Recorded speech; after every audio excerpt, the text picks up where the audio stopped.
Après de nombreuses spéculations sur le lieu, la saison 2 explore enfin le département d'élevage de chèvres, ce qui nous offre plus de questions que de réponses. Vous êtes malade.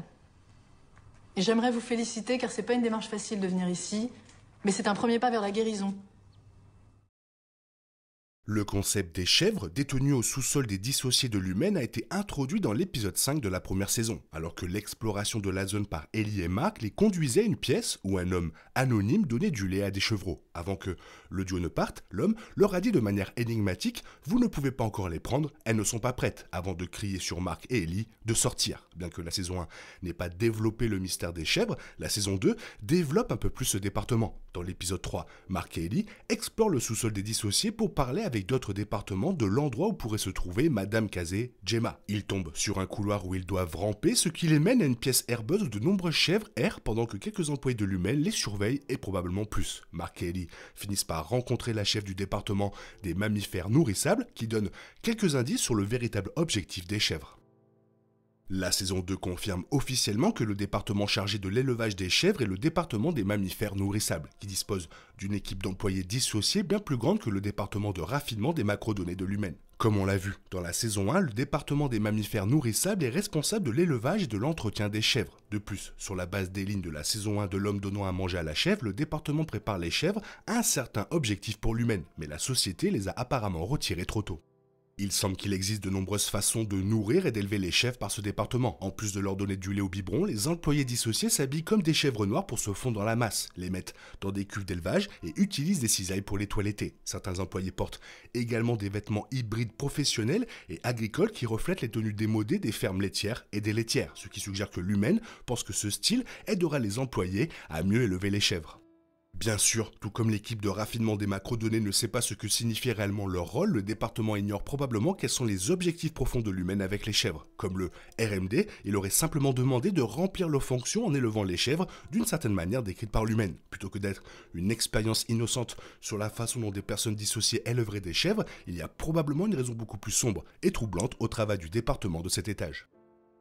Lorsque Ellie et Mark se rendent au département des mammifères nourrissables, ils sont rapidement accueillis par le nouveau personnage anonyme de Gwendoline Christie, qui brandit sur la défensive une paire de cisailles tout en demandant « Êtes-vous ici pour me tuer ?» Bien que cela puisse faire référence aux querelles entretenues entre les différents départements séparés de l'humaine en raison des différentes formes de propagande anti-fraternisation de l'entreprise, cela pourrait également signifier qu'elle sait quelque chose sur les sombres secrets de l'humaine et les représailles attendues, semblables aux chiffres du RMD utilisés secrètement pour les expériences de l'humaine sur les personnes dissociées, les chèvres constituent probablement une autre étape de cette procédure.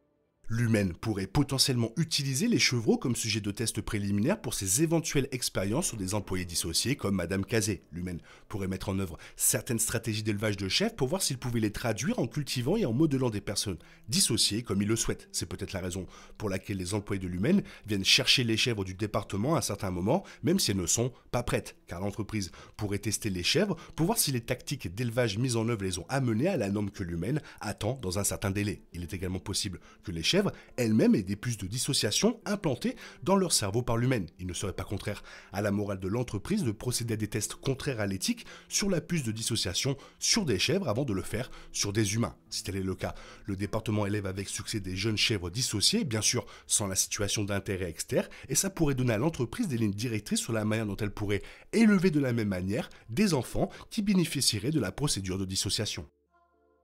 Lorsque Mark et Ellie demandent si le personnage de Gwendoline Christie a vu Madame Kazé dans le département, elle révèle que Madame Kazé avait l'habitude de faire des séances dans leur cuve d'élevage. On ne sait pas exactement ce que sont ces cuves, mais cela sous-entend qu'elles sont généralement utilisées pour cultiver divers aspects de la biologie et du développement des chèvres. Puisque Madame Kazé y est également placée, il doit y avoir un certain chevauchement avec les tests de l'humaine sur les chèvres et les personnes dissociées, ces cuves étant peut-être utilisées pour développer et maintenir correctement les processus mentaux et biologiques d'Inter comme l'humaine le souhaite. Alors que le travail de Mark sur le dossier Code Arbor pourrait contribuer à affiner la personnalité, le comportement et la psychologie de Madame Kazé, les cuves du département des mammifères nourrissables pourraient affiner sa subsistance physique et son développement biologique. Il est possible que chaque département séparé travaille sans le savoir sur le projet Code Arbor d'une manière ou d'une autre, car il est plus facile pour l'humaine de garder ses secrets sur l'expérimentation humaine entre ses murs lorsque le travail est effectué par des personnes dissociées.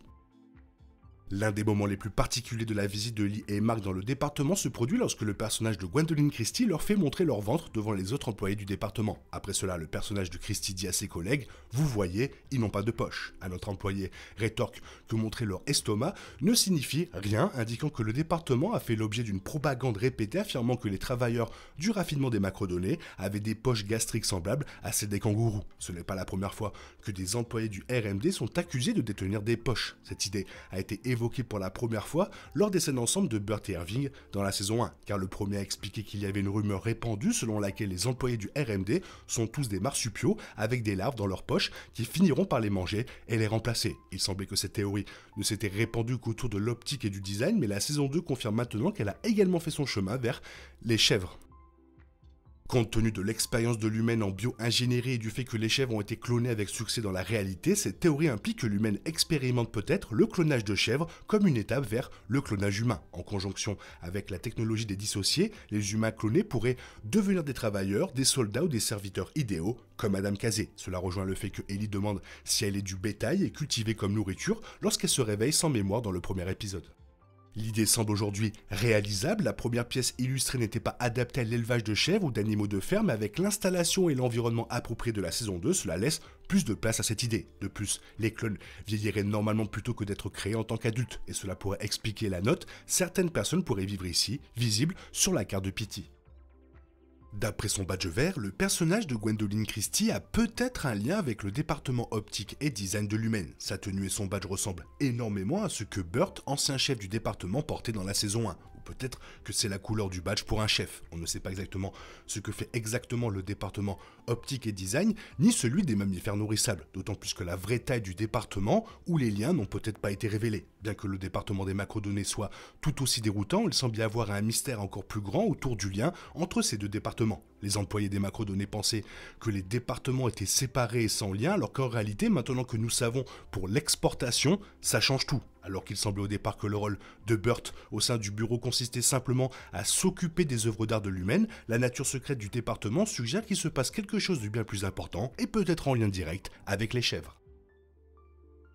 Que peut bien cacher l'humaine? Toi, qu'est-ce que tu en penses? Fais-moi part de ton avis dans la zone commentaire si tu as un avis sur le département des chèvres. Sinon, il est temps pour toi de reprendre le contrôle de ta vie. On se retrouve bientôt pour une nouvelle vidéo. Bisous, bisous, bye bye. Il est impossible de compter sur les autres de nos jours. On est obligé de tout faire soi-même. Je me trompe? Rien de grave. J'avais tout prévu. Où va le monde? Je vous le demande.